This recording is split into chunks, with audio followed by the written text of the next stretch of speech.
Alors,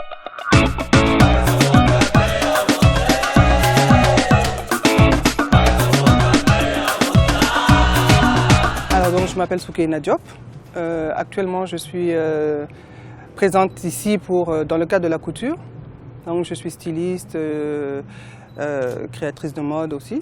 Donc, mon entreprise s'appelle Souki Style, qui existe depuis 1993, à Bamako, bien sûr. J'ai une homonyme qui s'appelle Soukeina, mais qu'on appelle Souki. Et donc, l'atelier a été baptisé à son nom, Souki Style.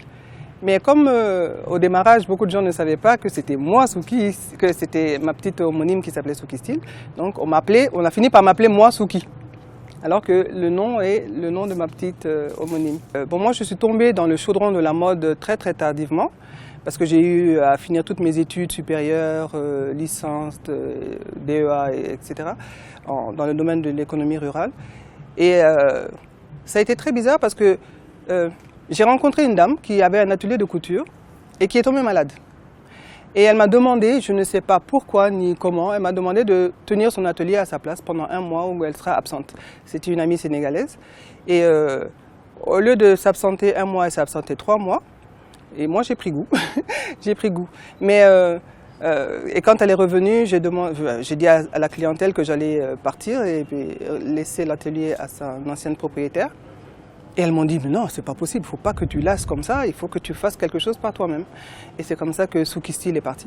Mais bon, moi j'aimais bien coudre, déjà quand j'étais plus jeune, j'aimais coudre, mais ce n'est absolument pas avec l'idée de faire quelque chose de professionnel, ni d'aller plus avant. Je faisais moi-même des petites choses de crochet, tricot, et puis à la couture. Et quand j'ai voulu lancer cette entreprise, je suis allée dans une école de couture de la place, et j'ai dit que je ne voulais pas entreprendre quelque chose sans avoir vraiment une petite technicité, enfin, en tout cas être capable de surveiller, de superviser et de suivre correctement la production. Et j'ai montré au propriétaire de l'école, j'ai montré ce que je faisais déjà. Et là, il a vu et il a dit qu'il ne pouvait rien m'apprendre, il fallait simplement que je pratique.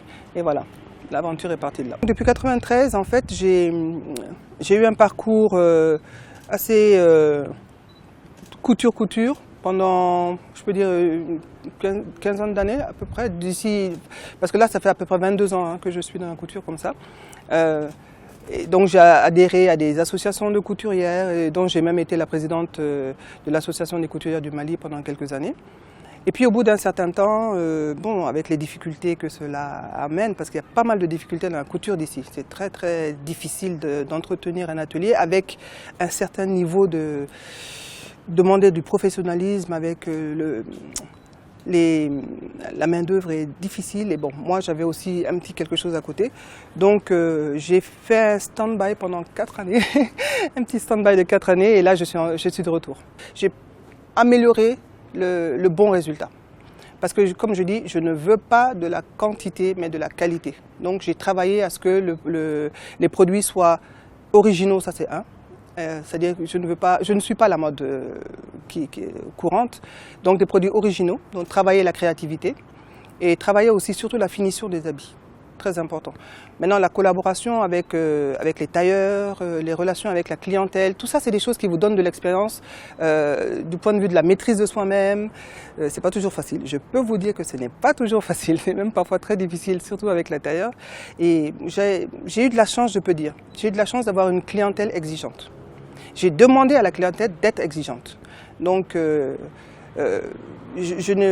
n'ai pas joué avec la qualité du produit. Donc, voilà. J'ai rencontré des personnes très intéressantes. Des personnes de niveaux très différents.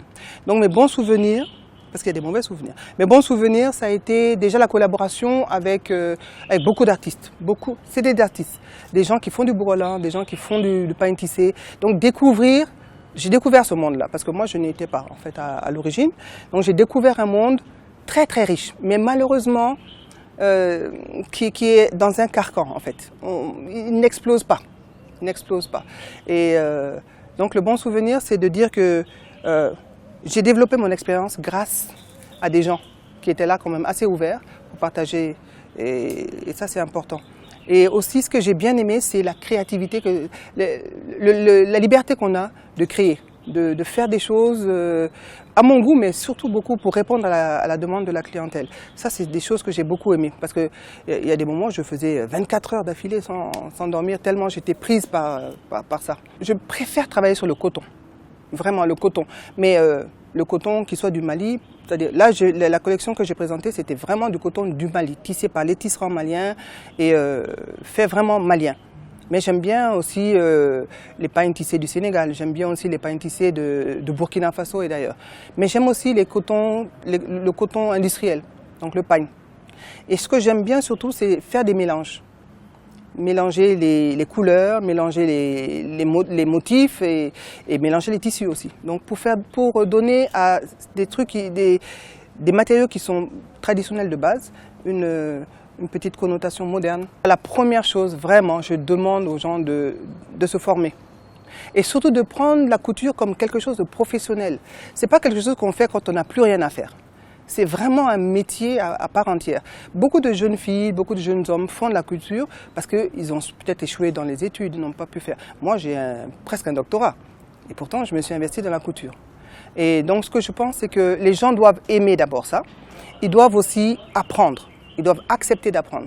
J'ai rencontré par exemple certaines personnes qui disaient qu'au niveau où ils en sont, des travailleurs, des employés, au niveau où ils en sont, eux, ils n'ont plus rien à apprendre, surtout pas d'une femme.